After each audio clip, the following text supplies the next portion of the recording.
Ladies and gentlemen, welcome to the Ride Mechanic channel. How the heck are you doing today? On today's episode, I wanted to talk about ride envelopes.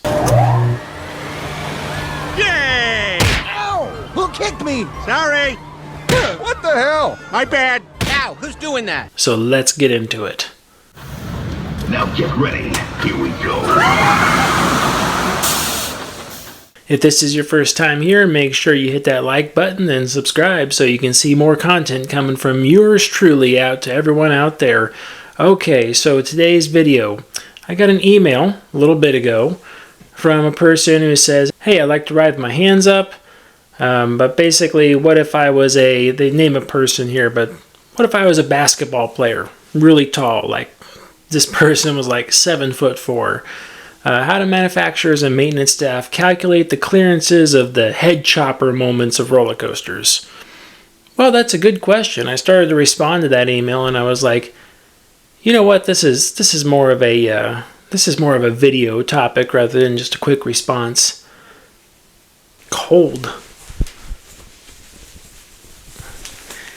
It's a beautiful day in the neighborhood. A beautiful day. Talk about ride envelopes. Okay, so what is a ride envelope? Well, that's a good question. So the ride envelope is actually something that encompasses the full movement of the ride, not only the ride, but the passengers as well. So there's lots of different things to there. There's a ride perimeter, which is basically the infield area. It's the fenced off area around the ride. There is a ride envelope. That's where the vehicle moves through, and that is where the people also move through that envelope as well.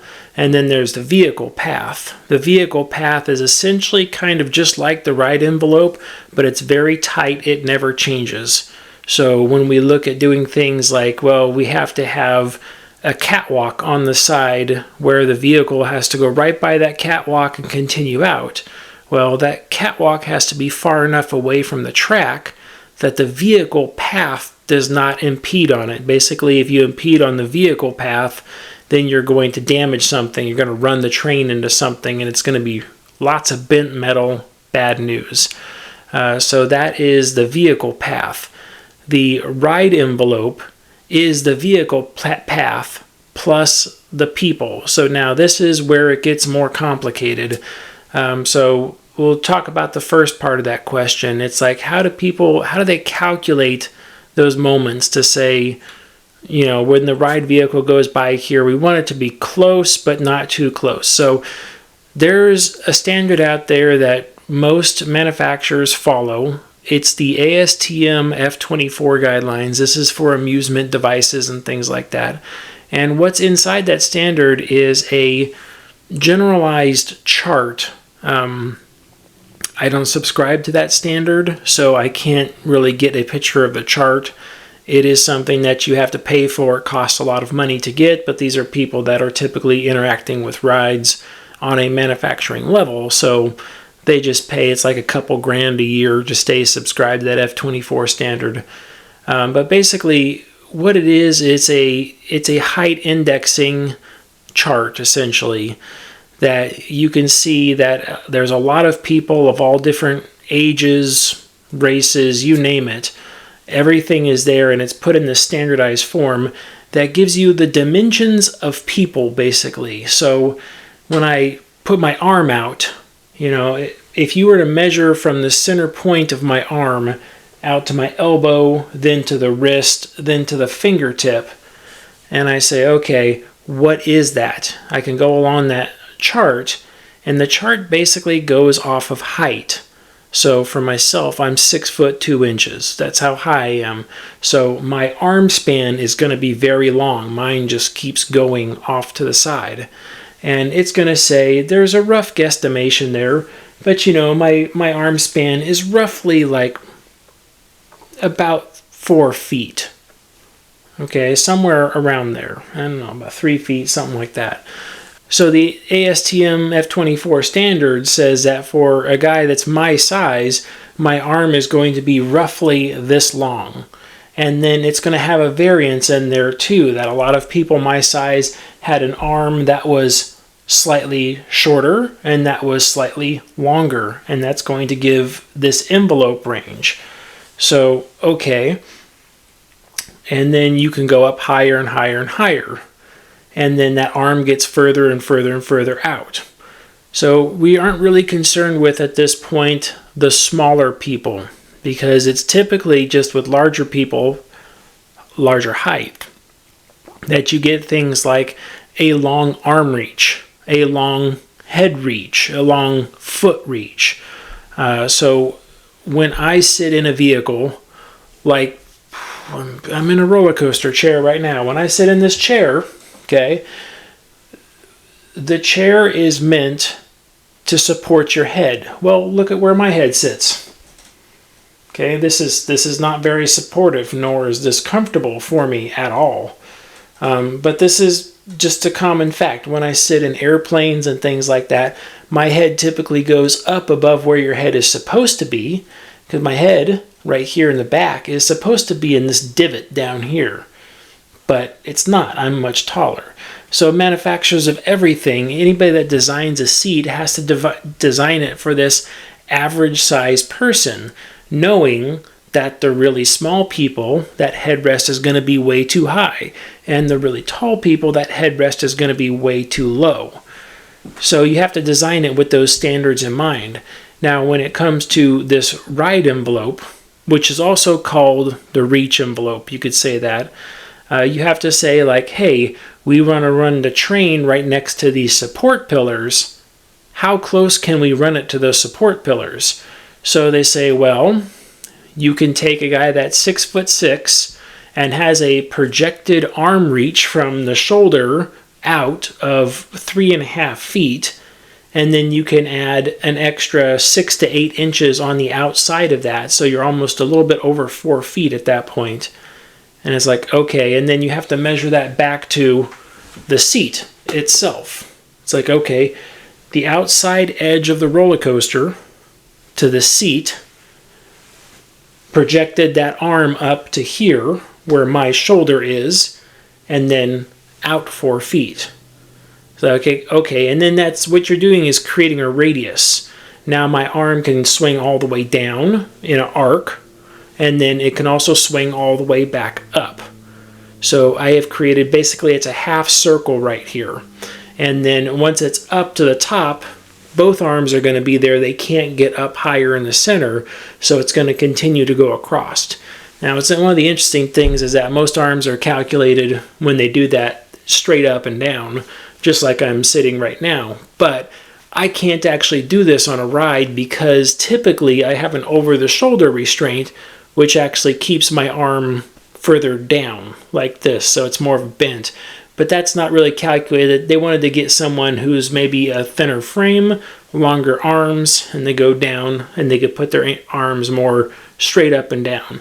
If I don't have people on the left and right side of me and the restraint's the right shape, I too can put my hands straight up in the air. So what we're doing here is we're calculating that upper envelope, that upper ride envelope, that passenger restraint envelope that people go through. And then from there, once they say that we're going to build a train, it's X amount of feet or meters wide, we've calculated the biggest person that can sit in there. By biggest, it might mean like if I go up to 7 feet tall, I physically can't fit in the restraint. The restraint won't close down far enough. So then a lot of rides at that point produce a height maximum. When I went to Knott's Berry Farm on Accelerator, Intamins are actually have a lot of this. You have a height minimum where it had to be, I believe it was 48 inches to ride, and then a height maximum, I believe that was, I don't remember, something like 76 inches or something like that high. But it gives you a range, a high and a low, because the reason that range is there is because for the height, they said that once you go past that, we'll use 76 inches. Once you go past that 76 inches, that your arm reach, your projected arm reach, is now too far. It's now outside of the reach envelope. Now, theoretically, that theoretical red line that's been put on the outside right there, my hand can now go past it. So when you look at catwalks and things like that, you see those handrails that are much further out. And a lot of people wonder, hey, can I touch those handrails? It's like, no, you can't. You're actually really far away from them. Although when you're in the vehicle, it feels like you're right next to them. You're not. You're way out there. But then when it comes to the edge of those things, the handrails typically just have to stop. And that produces a fall hazard for employees. So I like B&M rides. They, in the catwalks out there, really interesting. If you ever look at B&M catwalks, they always go down. There's like where the catwalk ends, there's always like 4 steps down. That's because they took steps down and they made a handrail that follows the steps down and goes around the corner. And that is specifically so they could say they have a catwalk there that has handrail all the way around it and does not impede the ride vehicle path or the ride envelope. So it's like, that's pretty cool. A lot of other manufacturers just leave it open and then they, put warnings up that there's an open edge right there, which is still completely safe and kosher to do. But I just like the way B&M does that little step down there at the end. That's pretty cool. So we've taken our measurements now and we've said I can reach this far to the left, to the right, up and around. We've created our theoretical sphere around the coach. At that point, they can take those numbers and put it into their design program and see just how tight that path is going somewhere. So they will put the vehicle on the ride and they will put that ride envelope around it, and then they will move it around in 3D space and see how close it comes to other pillars and things like that. While rides are being designed, it's quite easy. If it gets within just a little bit, like a foot of that pillar, they are going to move the pillars around until it's much wider out there. Engineers don't like to be close on those numbers. They don't like that stuff at all. So when it comes to elements, like it's a very common one. It's like a face chopper element. I mean, I remember at California's Great America when Stealth, which is a Vekoma Flying Dutchman, first one opened up. We were flying over one area, it crossed the log flume track, and they put a shed up because when vehicle paths cross other ride paths, you're supposed to protect the ride. That way something falling off doesn't impact the other ride. So they put this like tin shed right there, and I remember when I was riding it the first time, it felt like that shed just went right by your face. Like it was a face chopper element. Like, oh my gosh, it was there. In reality, when you step back and look at it, you're quite a long ways away. Like the distance from the person to that shed was probably a good 8 feet. But because the brain wasn't expecting it, it seemed like it was right next to you. So that is one of the things, a lot of those elements, they appear closer than what they actually are. They're actually really far away. I've ridden on a lot of stuff and tried to touch things, and I couldn't. One of the things that we did every once in a while was we had, on our floorless coaster, it got really close to a bunch of bushes, and we would watch that really carefully, and we would check and make sure those bushes weren't coming out too close to it. Every once in a while, I had that thought, man, if I rode that and stuck my hand out really far, I bet you I could touch those bushes. And I tried. I tried a bunch of times, couldn't do it. But it looked like they were like right next to each other, but in reality, it was a ways away.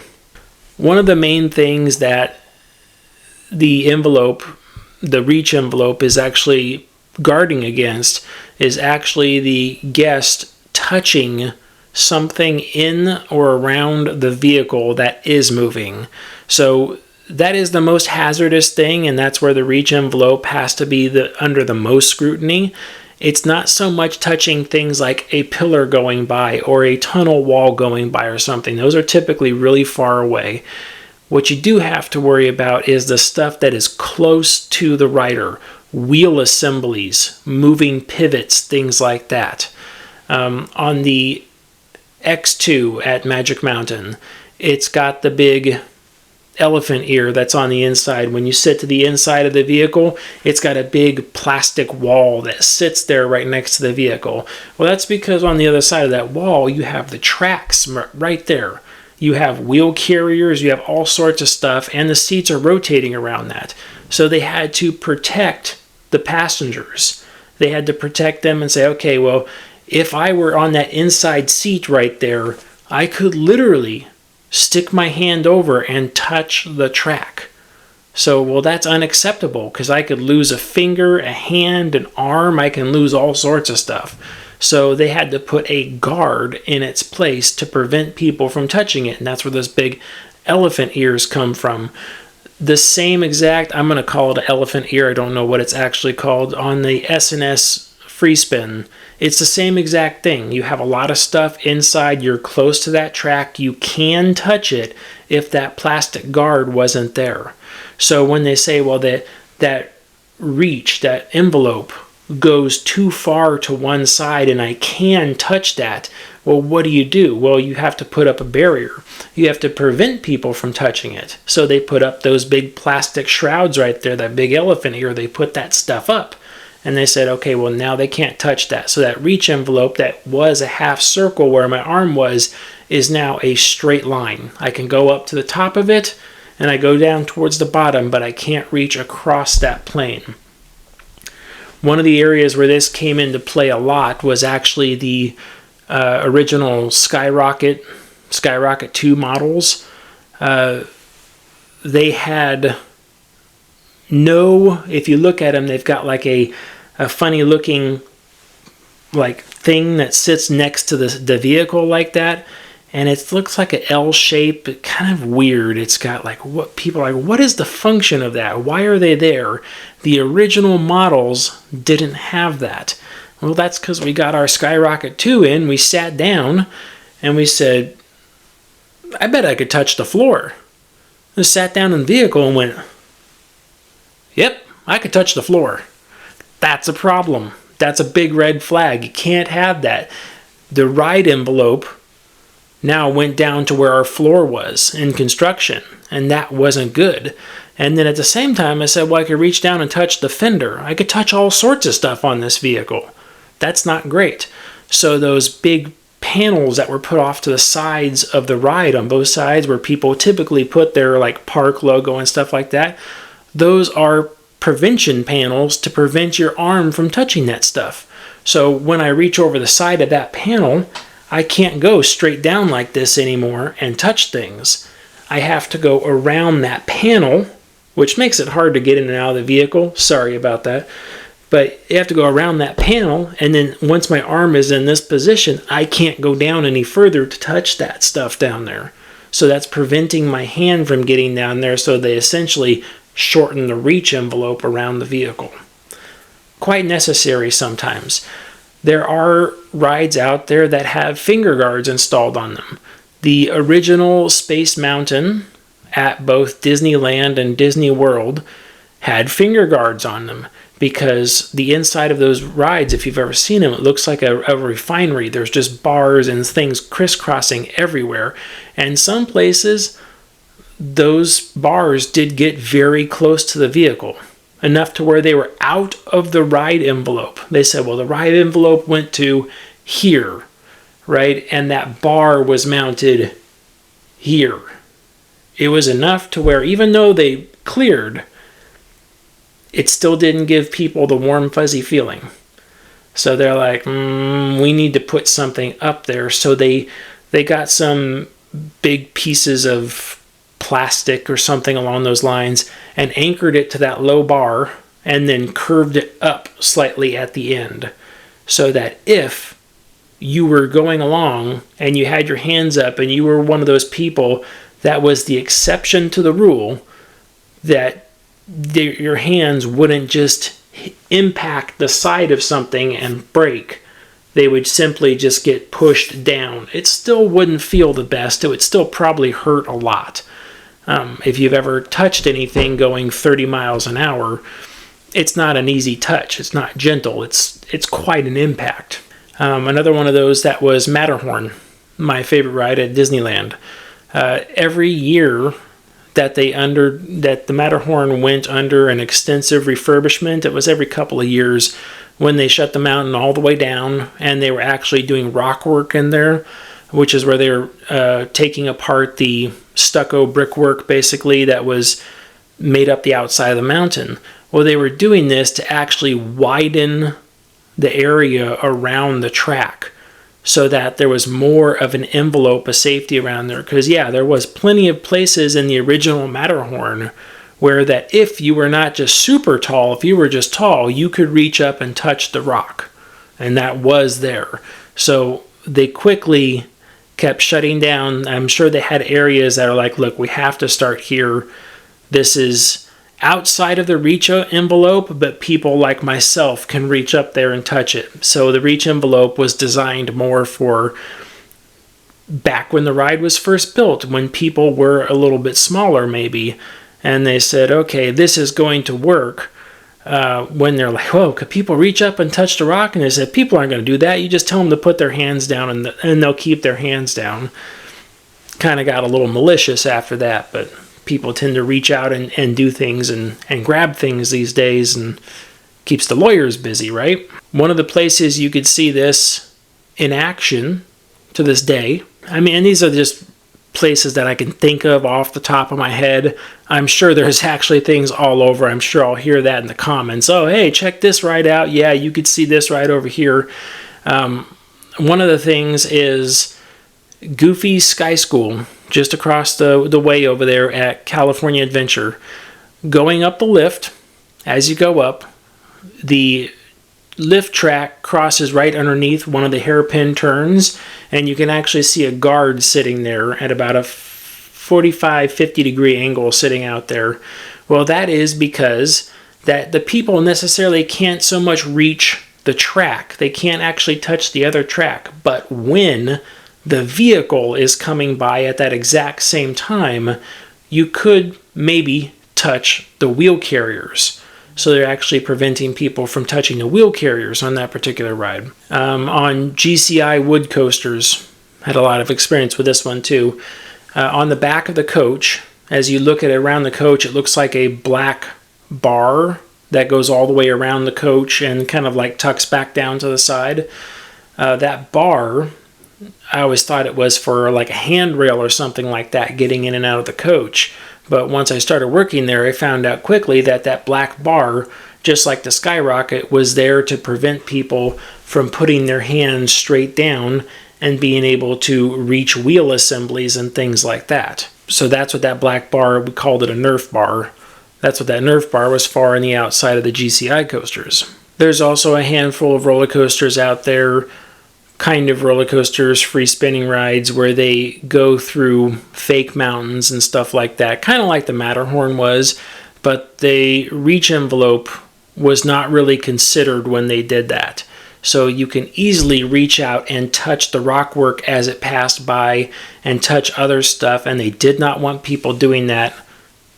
I'm going to have to see if I could find the name of that somewhere. I can't remember. I could picture the ride in my head. I just can't remember what it's called right now. But it's a mine-style ride. It's a lightweight coaster. It means it doesn't go really fast or do a lot. But they put a cage around the vehicle itself. I know some people are like, oh yeah, that's this ride. Man, I can't remember what that is. But they put a cage around the actual car itself. So to get in the roller coaster car, you actually have to get in basically a cage, and the cage itself is the real life prevention. That is the reach envelope of that vehicle. You cannot reach outside of that thing, and they did that on purpose to keep your hands in there, because whoever designed it originally didn't take into account a reach envelope all the way around the thing, and that was probably an afterthought, because I don't think anyone would design it with that in mind. Hey, I could be wrong. I honestly don't know much about that one, but I don't think people would intentionally design a roller coaster with a cage around the outside. Now, although there are plenty of carnival rides and stuff like that, but that's more for keeping people inside the vehicle. Some of those carnival rides, they don't have restraints on the inside. They allow gravity to do it. So you take gravity out of the equation, you have to keep people in the vehicle sometimes.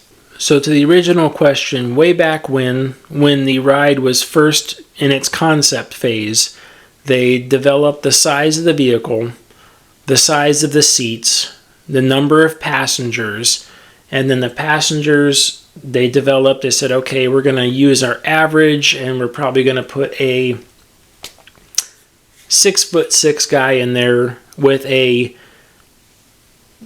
20th percentile arm reach in there. So we're going to give a 6'6" guy that's already got, let's say, a 4 foot reach, and then we're going to give him 20% on top of that. And then they say we're going to add a 8-inch safety barrier on the outside of that. And then that's going to be our reach envelope. And then it's like, okay, so they put that around the vehicle. And this is also the same thing for your feet as well. The floorless coasters, you notice they have the floors that assemble and disassemble on there. Well, you have to take into account that your feet also touch things, could touch things. So that safety envelope, when it wraps down around people's feet on like a floorless coaster or a hanging coaster, it's got the same thing. You have to adjust for people's legs. So if people have really long legs, that thing's going to go down further and further. If they're shorter legs, it's going to go up a little bit from there. One of the main reasons why a lot of rides that use feet hanging elements like a B&M invert, the Vekoma SLC, Intamin impulse coaster, suspended impulse coaster, they all try to do the same thing. They try to put the platform down that you're standing on. So when you sit in the vehicle, the platform goes down so you can go. Why do they have to do that? Well, they don't have to do that. You want to out of convenience. So here's the experience that I have. On the B&Ms, on the SLCs, I don't really have much newer Intamin experience with this or many other things, but you could walk up to your seat and sit down and pull your restraint closed, do everything. They check it. Your feet might be barely touching that floor. My feet are quite long, so a lot of times my feet can easily, I could push my toes down and touch the floor. So the floor is inside my ride envelope, which the manufacturer doesn't want. So they put that platform there and say, okay, platform goes down. Once that platform is down, I now have a clear ride envelope and that vehicle can start moving. Everybody is safe. The Intamin impulse coaster we had, it was not that way. They said, well, the train's high enough off the platform that won't be a problem. So then our state inspector who was there said, well, you allow a 48-inch person to get in here, but the seat horn, which is the part right now that's between my legs, the part that sticks up in the middle, the seat horn is like 40 inches off the ground. So you're expecting a little kid basically to come in here and jump up almost their entire height to get into this seat. Well, what they ended up having was they ended up having people trying to jump up into the seat. They would fall forward and hit their head on the coach in front of it. If you ever notice the back of impulse coasters, they've got padding on the back side of them. The Intamin ones did anyway. But that was because of that. So instead of trying to install a platform that moved up and down to allow people easier in and out access, they just built up a concrete pad right there with some spacing and shim on it that allowed people to just right at that right point where the smallest people were able to get up into the coach, okay, but while the taller people were sitting there, their reach envelope was just clearing that platform as well. So it was kind of this very fine area of the best of both worlds there. The platform movable is preferable in those situations. By the way, that ASTM F24 standard is also the one that they used for bone density ratings. That's the same exact thing there. I'm pretty sure it is anyway. The bone density is where you get your height requirements for the ride. Most rides will handle very small people in there, and they will hold them just fine with no problems. But it is the G-force that's pushed onto the rider. That sustained G-force damages bones that haven't developed fully. So they use bone density readings to determine which type of G-force they could handle. So if you have a ride with an extreme amount of G-force, you have to have very dense bones in order when you ride that, it doesn't hurt you. So one of the things that they do is they say, okay, we need this density bone, which should be on this size person, or this age person actually, and that by that age, they should be this tall. That's where your height requirements come from. Sure, I've said that before, but it's always a fun little fact to lay out for people. All right, let's talk about station design while we're talking about platforms and stuff like that real quick. My favorite thing, the air gates. Stay off the air gates. My favorite thing, the air gates, and any entrance and exit gates, they are also positioned outside of the reach envelope. Now, I had a Skyrocket 2 where the train came ripping back through the station at full speed, 50 plus miles per hour as it would go through there. So we had an addition to the reach envelope that I actually had not considered before. The original concept said that they wanted to put the train there, and then we were going to build our own flooring in there. And then once we found out, like, okay, you can actually go down and touch the floor. And we said, this is a problem. Well, come to find out at that point that they actually wanted the floors to be robotic. And they actually wanted the floor to like pivot down and open up, not all the way, but they wanted it just to come down about 8 or 10 inches, just to open up enough so that the reach envelope wasn't a problem. And it's funny because that information came out like as the station was like almost finished being built. And it's like, we don't have the engineering. We didn't design the thing to have movable flooring inside there. I mean, that's a whole different, that's structure by itself. Like, this isn't something that we could just put in really quick.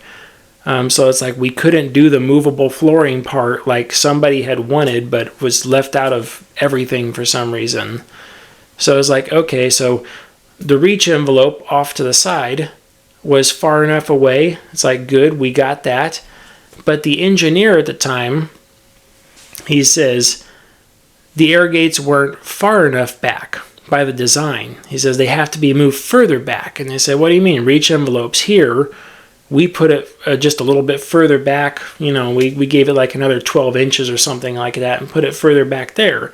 Now, nothing had been anchored into concrete. Nothing had been drilled yet. We were just discussing this is where it needs to go per the print. But the engineer said, no. I think he made up something, just called it the high five factor. And we were like, what are you talking about? So it was really interesting, and it makes complete sense. So when you have the station full of people waiting there and the train comes ripping back, I can stick my hands out, 3 feet to the right where guests are waiting on that side of the ride. Well, guests that are waiting on that side of the ride can also stick their hand out another 3 feet, essentially like you were doing a high five as the people pass by. And it was like, oh, none of us thought that was really going to be a problem. They had just discussed, you just paint an extra line on the floor and have people wait behind that line. That way they're not right up against the air gates. But since we had nothing built and nothing was in concrete at that point, it was like, okay, well, we'll move the air gates back like another 4 feet or something like that. And they said, okay, that works. So that particular ride has its clearance envelope, the ride envelope there, and then it's got like another 4-foot buffer between that and the actual air gates that are sitting there, just so people couldn't high five as they were on the ride. But the air gates, exit gates, all that stuff, station, combs, flooring, anything like that, everything has to be placed outside of that reach envelope. And it gets even more complicated than that, kind of for a different subject, different topic. But you also have to consider the safe distance it takes to stop things at the certain speed that it is. Yeah, that is a different video subject. We'll do that at a different place. Is that it? Am I done with the video? Did I miss stuff?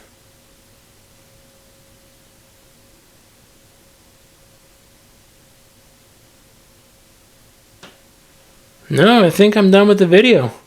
Yeah, I'm just as shocked as you are. Wow. Rarely ever happens. Alright, well, make sure you like and subscribe, do all that stuff downstairs. It does help me out, and I do appreciate it. I'm Ryan the Ride Mechanic. If you want to contact me, you can email me, ryantheridermechanic@yahoo.com. Just message me in the video down there. I try to look at everything, but a lot of times I get behind myself, life, that sort of stuff. And as always, stay off the air gates.